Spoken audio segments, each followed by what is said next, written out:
আসসালামু আলাইকুম প্রিয় দর্শক, ইতালি থেকে আমি ইউসুফ আলী আপনার সঙ্গে যুক্ত হয়েছি। আশা করছি আল্লাহ তাআলার অশেষ মেহেরবানিতে ভালো এবং সুস্থ আছেন।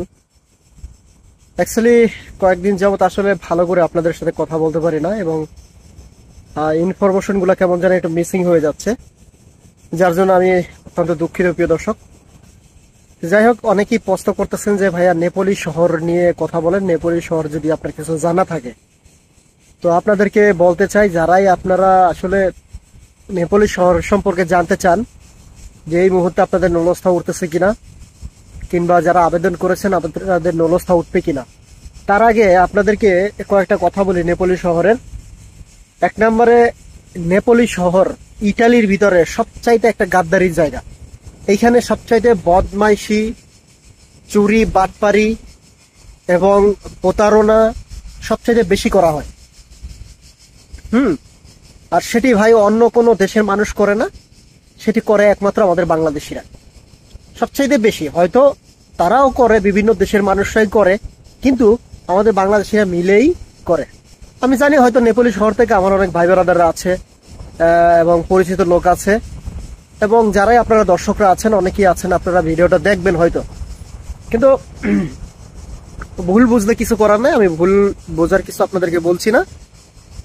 আমার যতটুকু জানা আছে এবং অভিজ্ঞতা থেকে আপনাদেরকে বলছি যে এই নেপোলি শহরে যারাই আবেদন করছে এই পর্যন্ত, মানে তাদের জীবনটা একেবারে শেষ।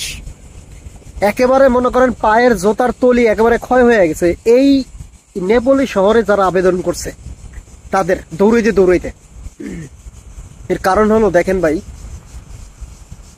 মানে এখানে যে দালালি চলে, এই দালালি কোনো শেষ নাই। যেই পরিমাণে দালালি চলে। আমি যখন সর্বপ্রথমে আপনার এই নেপোলের পালমা শহরে আসছি, তখন আপনার এই আমার সাথে আরো কিছু শুভাকাঙ্ক্ষী আমার ভাই ব্রাদাররা ছিল, তারাও একসাথে আসার পরে আমাদেরকে এখানে কেস মারতে বলতেছে যে একজন লোক ধৈরা শুধুমাত্র উকিলের মাধ্যমে আমাদেরকে কেস মারাই দিবে, সেই জন্য 1000 ইউরো চাইছে। 1000 ইউরো, কথা বুঝতে পারছেন? যদিও আমরা ভিন্ন দেশ থেকে আসছিলাম, আমাদের ভিসা ছিল।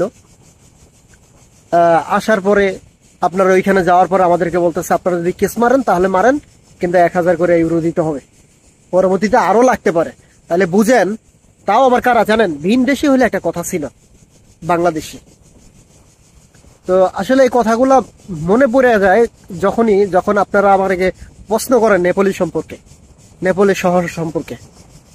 তো যাই হোক, এখন মেইন কথায় আসি, সেটি হলো, যারা আপনারা জানতে চাচ্ছেন যে ভাইয়া নলস্থা উঠবে কি উঠবে না, দেখেন, নির্দিষ্ট ভাবে মানে সঠিক ভাবে কেউ বলতে পারবে না যে নেপোলি শহরের নলস্থা উঠবে কিংবা আপনি নেপোলি শহরের ভিসা পাবেন। মানে এত বড় একটা গাদ্দারির একটা জায়গা, ওখানে দেখবেন 2 নাম্বারই দিয়ে সবচাইতে ভরপুর, এবং ওখানেই আপনার ভিসা আবার বেশি হয়, আবার নলস্থা মানুষ বেশি পায়, আবার সবচাইতে প্রতারণাও বেশি ওইখানে হয়। কোনটা বলবো বলেন? কোনটা বলবো আপনাদেরকে? কোনটা বললে আপনারা বুঝতে পারবেন যে না, যেগুলো বলছি এগুলা আসলে আপনারা এই কথা মতো আপনারা কাজ করতে পারবেন? কোনটা বলবো বলবো? মানে এইখানে কিছু বুঝে ওঠার আগেই না সবকিছু ঘুরে যায়, এলোমেলো হয়ে যায়। যাই হোক প্রিয় দর্শক, আসলে আপনারা যারা নেপোলি শহর সম্পর্কে জানতে চান, অবশ্যই ধৈর্য ধরেন। ওখানে আমি খবর লাগিয়েছি এবং আমার কাছে খবর আসা মাত্রই আপনাদেরকে জানানো হবে ইনশাল্লাহ। এবং আমি না জানালে অনেক ভাই ব্রাদাররা আছে, আপনাদের পরিচিত কিংবা ইউটিউবার ভাই ব্রাদাররা আছে ইটালি থেকে, যারা ইনফরমেশন দেয়, তারা ইনশাল্লাহ আপনাদেরকে জানাবে। তো যাই হোক প্রিয় দর্শক, আসলে আমি কাউকে কখনো লাঞ্ছিত করার জন্য কথাগুলো বলি নাই, কেউ আবার গায়ে লাগাবেন না। কেননা আমরাই তো বাংলাদেশি, আর আমরাই তো প্রতারণা সবচেয়ে বেশি করি। সেই জায়গা থেকে প্রিয় দর্শক সাথে কথাগুলো বললাম। কার কাছে ভালো লাগলো, কার কাছে মন্দ লাগলো, আসলে সেটা বড় বিষয় না। সবচেয়ে বড় বিষয় হলো, আপনি যদি ভালো হন তাহলে আপনার গায়ে লাগবে না। আই হোপ আপনারা বুঝতে পারছেন। অনেক কথা বলে ফেললাম। ভালো থাকবেন, সুস্থ থাকবেন, দেখা হবে পরবর্তী ভিডিওতে নতুন কিছু নিয়ে। প্রিয় দর্শক, দেখতেই পাচ্ছেন আমি একটি পার্কে বর্তমানে আছি বসায়। দেখেন, এই যে দেখেন, আমি একটি পার্কে আসলে বসে আছি এখন এই মুহূর্তে। তো এখান থেকে বর্তমানে আপনাদেরকে আসলে কথা বলা হয় না সচলাচল ঠিকঠাক মতো, যার জন্য আমি এখান থেকে একটু সময় পেয়েছি এখানে বসার জন্য, তাই একটু সময় নিয়ে আপনাদেরকে কথাগুলো বললাম। তো ভালো থাকবেন প্রিয় দর্শক।